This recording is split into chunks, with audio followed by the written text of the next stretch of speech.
An invincible reversal on block. What would be your first thought if you were to block this? To punish it with your most damaging normal, no? What if I told you you couldn't?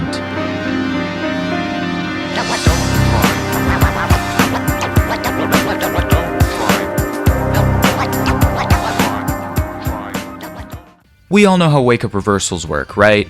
But if you somehow don't know, how'd you find this video? It's used as a move to escape the opponent's offense, in most cases Oki, or a block string by throwing out an invincible move that does a small bit of damage for the trade-off of not risking pressing a button that you might get counter hit by throwing it out, as to where right here, you would get counter hit. If this reversal is anticipated and blocked, in fighting games, it's typical for games to reward who blocked the reversal with a huge punish against whoever threw out the move, hence a great balance of risk-reward. There are instances of this just not being true, but this isn't a history lesson, so how does this relate back to Granblue? What if I told you the advantage between these two reversals on block had a difference in frame advantage by nearly a whole second? Wake-up reversals in Granblue Fantasy vs Rising make no sense. Usually close heavies come out on an average between 8 frames to 10 frames between characters. Usually the heavier the character, the higher the startup. So the typical rising uppercut reversal has no problem with frame advantage. You get a close heavy, and you cannot jump in to get a punish. Parries aren't reversals with a hitbox unless the parry is activated, so I will not discuss these in this video. The frame advantage on block gets quite iffy if you bring in reversals that have multiple hitboxes, or if they're a skybound art. For example, Anila's 623H is minus 24 on block, a perfectly fine number.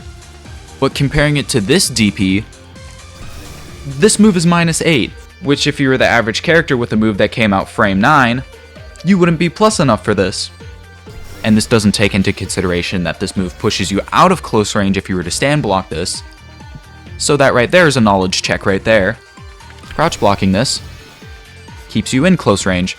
So why does this move have such little frame advantage compared to every other DP? Surely there's a workaround, like spot dodging it, anti-airing it on the way down, or doing a crossover. You can spot dodge this, but only if you crouch block the rising part, which if you were to do it normally, it would make it gapless. Comparing the frame advantage to doing nothing, to spot dodging the second hit, you will become 1 frame more plus at max. Why are there so many steps to punishing an invincible DP when you could have just made it minus 10? Absolutely zero clue, but this is just the tip of the iceberg. Belial's 623U is quite similar, but you have to stand block it just to make it more advantageous on block. Spot dodging this doesn't make it any more advantageous, but the only reason you'd ever have to do this is if he'd kill you from chip damage because this part has a gap in it. Luckily, this move never pushes you back far enough that you wouldn't be able to get a close normal, so that's good. Comparing two DPs to each other, Lucilius Ultimate DP versus Sora's Ultimate DP. It's literally the same thing. Standing, rising, then another hit on the way down. So then why is there a 12 frame advantage difference between them on block? This isn't a problem for the average character because they don't push you out of close range. They're more than above average to get a close heavy, so maybe you could do like a little micro dash just to make sure. But to the characters that use 66H to optimize damage, Sora's 623U is 1 frame away from becoming a punish. Now Lucilius's ultimate DP, that's easy to punish. It can push you out of close range, but it's so minus that you can just micro dash up to it. They do the same damage, the hitboxes between the moves are quite different, but that shouldn't really be the reason to why Lucilius's is 12 frames more minus than Sora's is. Lancelot's SSBA, the advantage on block changes from whether it's the air version, or if it's the grounded version.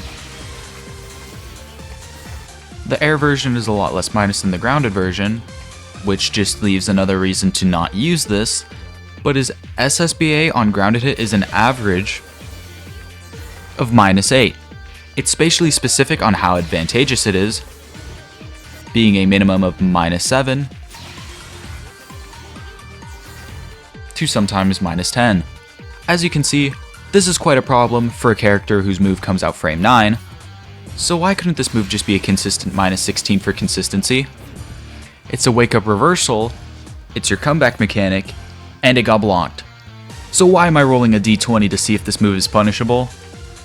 Another example, Beelzebub's Anthem versus Ladiva's Throw version of Maximum Love Bomb. They're both command grab supers requiring you to either jump or backdash them. If you were to predict Ladiva's SBA,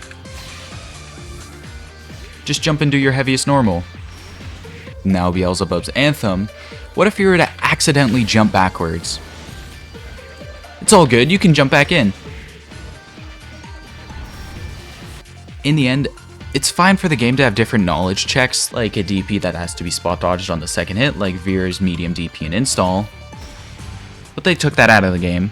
But this move is still in the game, which normally is -10, but if you were to spot dodge this, is -19.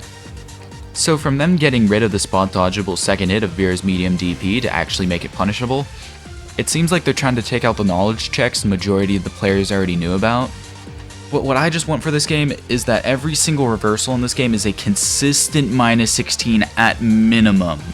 So that if you ever find yourself playing on 4 rollback frames against that one dude, you're not going to be checked because of the character they chose, or if your character's optimal punish normal doesn't have a fast enough startup to get an optimal punish. There are some things I didn't cover, like some reversals you can cross up against, or some skybound arts that have to be spot dodged or else they will push you out of range. But I forgot to add those to the script, and it's like really late. So if you learned anything from this video or just watched it while eating food, consider not liking or subscribing.